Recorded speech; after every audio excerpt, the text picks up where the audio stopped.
Mbote Nabino Nyoso Balandi ya magazine Nabino Open News. Et je vous informe déjà qu'on se retrouve en direct. Il y a Ligue nationale, il y a Box, Lina Box très open, il y a RDC, Toza Awa dans les quatre, il y a Solola, Masolo, Oyo, Etali, Box.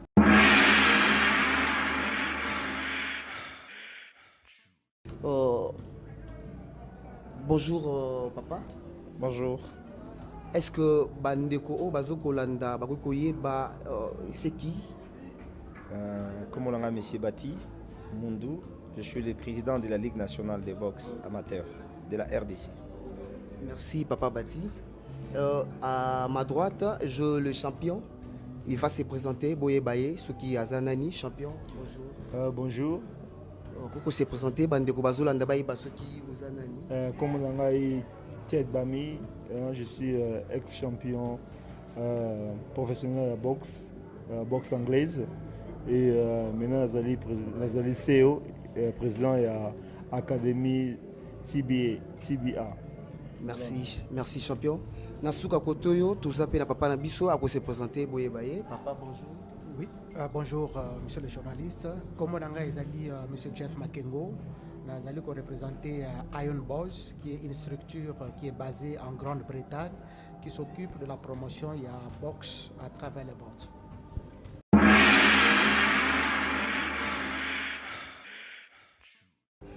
Papa, est-ce que pour Nani Tosangani, Lelo? Lelo, Tokutani na champion TED, na représentant, il y a association de Young Boys, Iron Boys, il y a Londres, Bangomi Balé, Bazouami na Londres, des baïs Tokutani na Bango, pour Tozali na Masolo, Milolo Minene Tosala qui est Skamoko, Lelo Izali pour Tosele et relations à Bisso na Bango. Merci président. Est-ce que vous pouvez briefer Bisso ce qui est en relation? Bon, dans le cadre, il y a promotion, il y a boxe dans RDC, Ligue nationale a une initiative, il y a en relation avec l'institution, avec acteurs sur la boxe au niveau international. Pour la promotion, il y a boxe dans RDC. C'est dans ce cadre-là que tu lances qui invitation, tu lances qui demande na bandeko ya Iron Box au bazwami na Londres na champion TED yepe azwami na Londres parce que azape na académie na ye ndenga uti koloba pour bakoka ko apporter biso aide dans les cadres techniques, dans les cadres psychologiques, dans tous les cadres qui ko permettre que boxe amateur ya RDC ya mboka na biso et kende liboso. Merci président. Nazongi na mpanzi ya champion bato bazolanda biso baza na posa bayeba présence na yo na kin eza pona nini? Présence na kin ezali pona koya ko solola komona ko voir aussi ba opportunité pona ko aider la boxe congolaise et que liboso na partenariat na unboxing. Qui awa pona ko solola na président de la Ligue amateur ya boxe na Congo et tout ça na partenariat na unboxing pour aider aussi les jeunes Congolais, les jeunes boxeurs à Awa, et au plus à niveau Europe pour nous s'engager ensemble pour la boxe congolaise qui est liboso. Champion, est-ce que ESA partenariat liboso aux sala to au sala Congo déjà? Non, ESA partenariat liboso na sala yango et pour des gens dans l'académie et l'académie na travaille na boxe fédération boxe anglaise. Alors na qui vraiment que to ya nango a na Congo pe Congo et bénéficier na talent au nazan nango pour na ko pesa ba jeune congolaise na biso pour nous la boxe congolaise liboso. Nazongi pa papa Nasuka pour na yeba ba impression na ezanini par rapport ya arrivé à champion au alingi a tu ce lien ya partenariat entre Londres na RDC. Merci na parole au Pessingai na kanisi na solola ki na président Bat avant rencontre Oyo que na niveau Londres il y avait une académie où ils allaient diriger na Mwana Mboka par un Congolais où ils allaient champion du monde. Moni champion TED à bandi boxe na banda bo Mwana tina ndenga comme champion sans le drapeau congolais. c'est une grave erreur. Et le cas cette erreur-là, ils ont corrigé. Même les jeunes boxeurs, ils ont risqué, ils ont talent. Ils ont la même étoile que tête, ils peuvent boxer comme à niveau sans que le pays ait accompagné. Et na senga kana président Ted comment tu peux corriger erreur wana. Et tant que tu souleves la président Ted, heureusement point de vue naé, opinion naé et c'est marié qui parfaitement na point de vue autosali ko développer na kati ya Iron Boss. Iron Boss c'est une association de grands managers au basali basée à Londres qui encadre en fait les boxeurs à travers le monde. Na canal ya Ted Academy Boxing. Mais la katikuna tozana ba congolais té nde to lingaki que le la académie boxing et comme déjà na réputation moko internationale ba indien ba za ko luka tête ba namibien ba zimbabwéen ba angolais tout le monde mais pour nani nte RDC yangwana salaki que tête le champion andimaki akita na RDC et Jesse Foula qui est le CEO donc le patron il y a Iron Boss hier on a lundi pour te expliquer vision wana na niveau ligue que ligue et Mbappé vision wana et c'est la vision wana sienne pour te encadrer to accompagner en fait ligue la vision azanango ya encadrer jeunesse la cadre boxe plutôt maintenant na niveau oyo et singela ke mata parce que depuis tous les temps en Afrique en principe boxe ezalaki na RDC. Yango wana mona ke alina foreman tang ba décida ki ba bunda combat du siècle ba ponaki RDC. Mais après wana nde suite ezalaki les sociétés pour président Ted président bat azalaki nanuté. Mais président bataille na vision wana donc biso nous sommes là, nous voulons lui apporter cette assistance là sokandimi pour effectivement to zongi sa boxe wana na niveau ezalaki dans le passé. Voilà en fait présence il y a champion. Et peut-être dans 2 ou 3 jours, président, il y a présence, il y a Jesse, Nakati, il y a Kinshasa.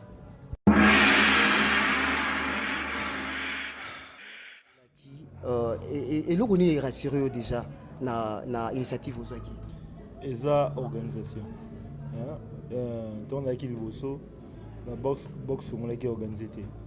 Il y a un moment qui tous athées na jeu de l'Olympique tous à raté. À part le Canada 2012, je pense. Zalaki et Zalaté. Alors, quand on a eu ce Koyo, on a une hésitation pour notre talent. Maintenant, on a organisé un tournoi que tu as le boxing et tu as le calamité. On a talent, on a dit waouh, on a un peu tout.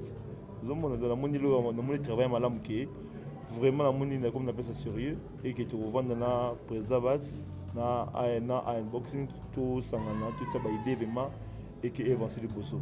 Balobaka soki mwana so soit vu mina nzungu c'est que mama zana se loboko ni zana simana yo loboko esimbi yo eza expérience na ngai na bato na yebi na connaissance na nango na président Bats ouais accepter ngai donc c'est un privilège qui a accepté ngai yoki ngai alingi peut-être à aider nga pe na vision au tozana on azana na unboxing à boxing, c'est ça. On a wana et on a une expérience, on a une idée belé, on a sage, on a une boxe bien. Comme on a une boxe bien, on a les bossos pour que toi avancer vraiment œuvre boxe amateur et qui est vraiment les bossos. Tout le monde appelle aussi les jeunes boxeurs, ils aussi participer dans les Jeux de l'Olympique, dans le World Championnat du monde, il y a boxe amateur. Naba monsieur quoi ça le local boss les 2 personnes président Bats président de la fédération boxe amateur na un boxing ba c'est tout.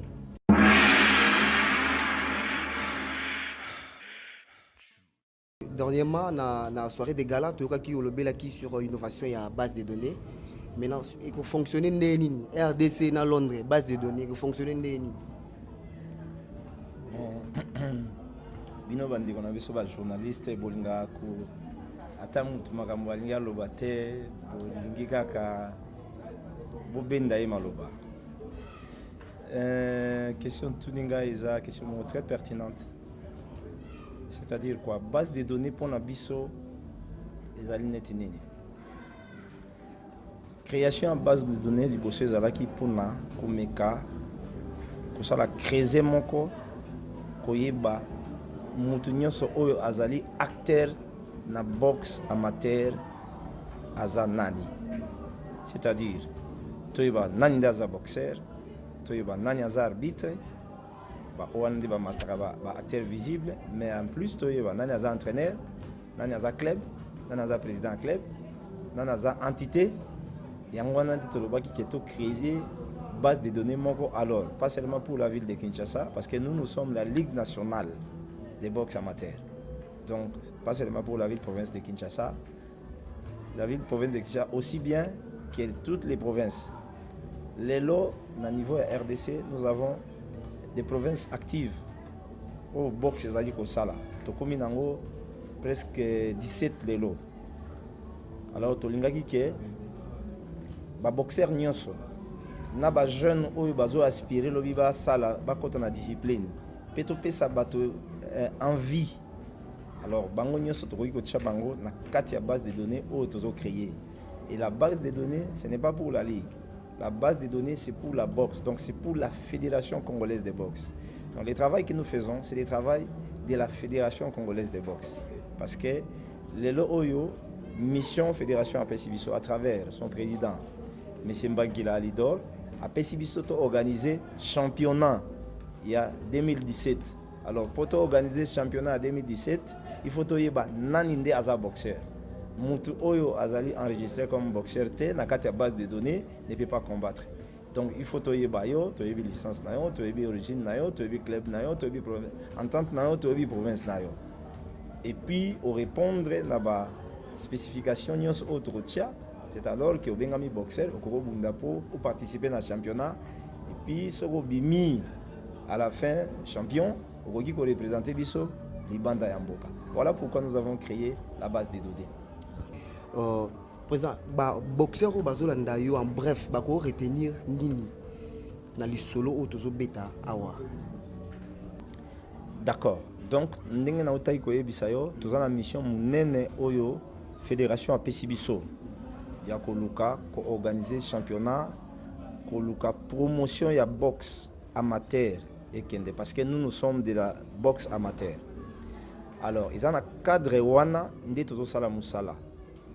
Tolobaki ke est-ce que tosuka kaka na mayele toza nango na RDC awa tokoki pe kofungola mayele wana toluka mayele libanda yango wana tosali ba partenariat ebele entre autres tobandi visiblement na bandeko na biso ya Londres parce que champion Ted aza champion mais azali basé na Londres.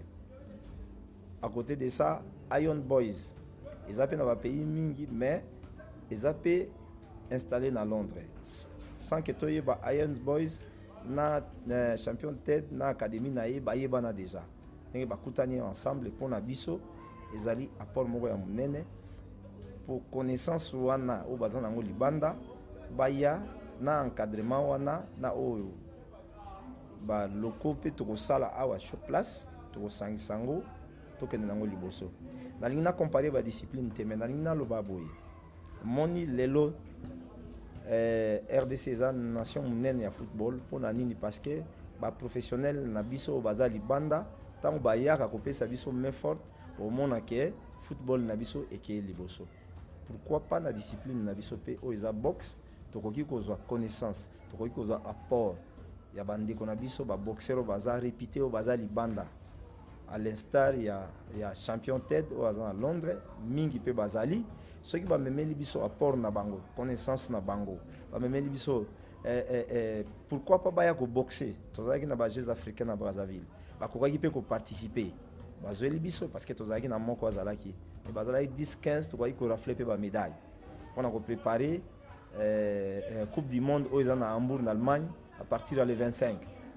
Donc yango na tolingi ko yebisa ba boxeur na biso amateur que oyo tozo sala oyo ezali pona ko même connaissance pona ko même support pona ko même appui pour boxe na biso amateur et s'ouvrir pona ko pour la compétitivité na niveau du monde.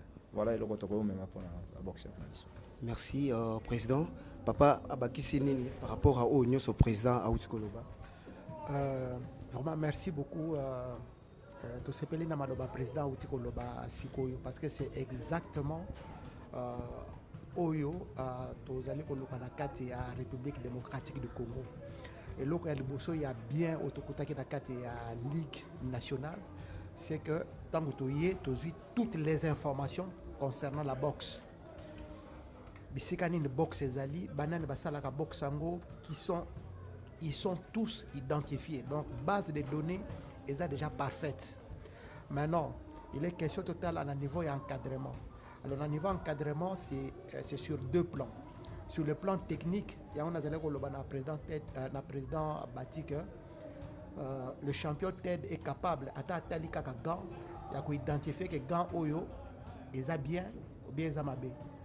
Le champion TED est capable, il a identifié un boxeur, de dire déjà que non, Oyo pour le moment, il faut encore beaucoup de travail. Donc ça, c'est sur l'aspect technique.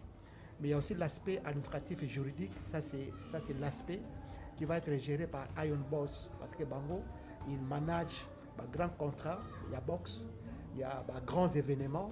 Donc ils savent comment ça se passe. Donc c'est l'ensemble de cette expérience-là. Technique, administratif, juridique, légal, que nous avons MEMA, la Katia Ligue, la BISO. Pour biso nous avons na kata ligue na biso pour que ligue na biso ndenge bandi ko bima déjà boyé donc bima il continuer ko bima tie grandir et kende likolo tina suka la vision ya Iron Boss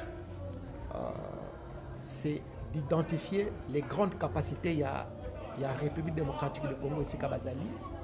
S'ils sont identifiés ils allaient accompagner bango ko encadrer bango non seulement les boxeurs yemoko maintenant manager na équipe union surtout tout autour des boxeurs pour encadrer yango pour que tu affronter bango sur le plan il y a Afrique centrale. Na niveau Afrique centrale c'est kobimisa maintenant la capacité na niveau Afrique centrale pour affronter bango l'Afrique de l'Ouest pour finalement to bimisa ba boxeurs africains, c'est-à-dire on va représenter non seulement pays na bango mais va représenter continent na niveau international. Donc na tango wana ce qui événements ezali à niveau olympique, à niveau mondial ou des grands événements à niveau il y a monde. Donc ce qui partenariat aux Salema, ce qui est présenté un boxeur, c'est-à-dire qu'il est valable sur tous les plans, sur le plan technique et tous les documents qui l'accompagnent, ils allaient des documents bien faits, ils allaient des documents solides. Voilà en fait ce que je voulais ajouter.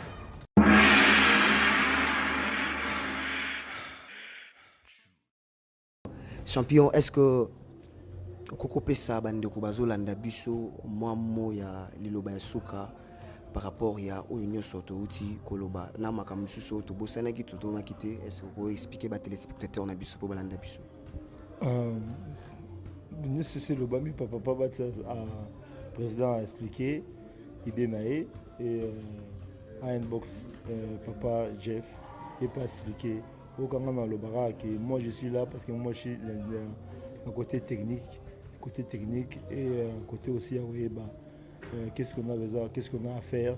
Ok, idée à papa Nabiso, Bat, Wazanango, ensemble na papa Jeff, Wazanango, je suis full là. Tout mais ma boxe congolaise aussi, idée on a tout participer dans les grands tournois et au Salmabon parce que l'idée où je suis le million de Nasuka. Et na support peuple au Baoyoka au Baolanda à soutenir l'idée vraiment et que les bosses tout biso grand temps parce qu'il y a des grands temps ici. Président Akaki Oloba qui il faut organiser tournoi munene championnat munene au ba confier kibino. Président et ça maka na ringo to monaka to monaka wana mutu so akweibo il faut même en hôpital to ba surprise mutu ezali. Omoni ringo wana oyo koyisaka bato wana euti kobimisa 8 médailles na Brazzaville. Nzungu wa kala yango nde esalaka sauce ya bien. Wana ezali ring na biso ya bokoko tokotika yango te. Mais soki totali nombre ya baclub toza nango na étendue ya RDC, nous sommes obligés ya kozala na baring ebele. Au moins na perspective il faut province moko azala na ring na ye. Pourquoi pas 2 3 parce que vraiment la province musuneti province ville à Kinshasa tous en a 4 attentes. Bon ring moko est-ce que ekoki ko sala nyonso wana moyens za te tous en a plus de 500 clubs aux a répertoriés. Est-ce que ring moko ça ne va pas? Donc vision zali souhait zali que tous en ait plus de rings possible. Fédération congolaise tous a na ring où ils allaient pour un combat officiel, un combat professionnel et ya KPA ou besengaka et parce que la fédération fédération il y a boxe professionnel aussi bien professionnel amateur que World Series. Alors World Series donc ils ont intermédiaire. Alors mais Ligue nationale a aussi pour ça la première acquisition naie. Les alliés ring moko est commis pour la fédération, mais c'est la ligue qui a acheté, qui est arrivée. Si tout va bien, nous allons l'installer. Et puis à l'occasion, tu vas préparer moi à combat mi balé misato pour biso na boxe fait na biso zakaka boxe et za combat et za lokom susute. Tu vas yamba mpaya moko ko ya zo uta Londres azoya un des responsables Iron Boys azoya. Alors, tu connais ça qui est organisé moi 2-3 combats à l'issue à Fetouana pour à mon appui à Tala. Si tout va bien, tu peux installer ring d'Amsolobi. Puis tu vas aller sur Kaye, tu peux Tala, ce que tu peux organiser moi le nom. Mais ring, on est obligé de les avoir parce que surtout le ça va boxer rebelle, il faut tout le monde savoir on a ring, va boxer, il faut ils aller ring, il faut ils aller rebelle. Ils à mon côté. Tout ça qui n'a mon corps, mi balé, mi sato, il faut que on ait 10-20. La fédération, nous, la fédération congolaise de boxe, on doit avoir des milliers de rings pour nous couvrir étendue à RDC. Voilà. Merci président. Tout ça quand yo pe au clôturer pe na mot de la fin. Ce qui il y a quelque chose que vous pouvez vous adresser. La bande de connaissance ba Hollanda biso, ba boxeur, ba tout nyonso ba retenir mot de la fin. Mot de la fin. RDC, c'est une grande nation de boxe. Dès qu'on a vu sur Iron Boys à Outaï Koloba, qui est combat du siècle, les cas qui awa. Dès lors, RDC est Tikala, pays moyen mounene, il y a boxe. Mais, et ça là qui m'a mouké qu'on s'est dissipé, les années qui moto et bima qui m'a mouké, tous ont ça, les feux de bois, pour la flamme et y aller sous ma cassi. C'est-à-dire que sengi na ba jeune nyonso o ba na ba talent ba ya ko kota na discipline pour discipline na biso ezonga lisusu na ferveur o ezalaki nango ba mbula les années 74 et après ti lelo yo tozali est formé ba boxeur rebelle ya minene à l'estar ya ba directeur technique national Mamba Chako donc ba coach ya minene to sengi que ba jeunesse montante o ezali lobby. Parce que ceux qui t'ont éduqué jeunesse wana et qui ont éradiqué puis moi violence au ezali na balabala, ceux qui boxeurs à école boxe et qui ont mal encadré, boxe wana go comme violence na balabala. Or ceux qui ont bien encadré, lobby et au contraire ils repoussent abisso na rapprochement dans le monde parce que tu écoutes un boxeur monsieur à Libanda et comme biso ba médaille pour na lokumu mboka et comme biso ba te bazali formé. Voilà ce que to sengi jeunesse et s'adhérer dans le monde sportif, il y a boxe et il y a talent, nous sommes là, nous allons faire de notre mieux et ensemble avec notre président Alidor Mbangila qui est notre président de fédération qui nous a confié cette mission. Voilà le mot de la fin. Merci président. Papa Kounapé à conclure. Merci na opportunité pour PCBISO. En fait, Iron Boss, c'est la visibilité de la boxe. Donc, aux alliés pour assurer la visibilité de la boxe. On le fait sur le plan international, mais tout le monde qui pour le faire aussi sur le plan, il y a la République démocratique du Congo. Donc, tout le monde merci na président Bat, na Ndenga Fongolo support. Nous croyons que tout ça, le partenariat moko y a bien, aux alliés que Ligue, la Bisso est gagné. Iron Boys est gagné, Ted Academy Boxing est gagné. Donc, nakosenga vraiment na bandeko na ngani surtout à tous ceux qui sont intéressés dans le monde de la boxe va saisir l'opportunité oyo parce que pour le moment à moins qu'on s'abuse le seul champion congolais c'est Ted et Andemi Aya Awa et Iron Boss c'est parmi la maison managériale il y a Londres qui est une grande nation il y a boxe donc tout saisir l'opportunité oyo pour que boxe ya solo ils ont en place en 1974. Merci. Si vous avez aimé, dites merci à la Lina Box très open RDC. Merci à président Bati, merci à champion Ted, merci à vous tous qui nous avez suivis. Je vous quitte aujourd'hui dans le sport de vous retrouver prochainement. Ciao, à la prochaine.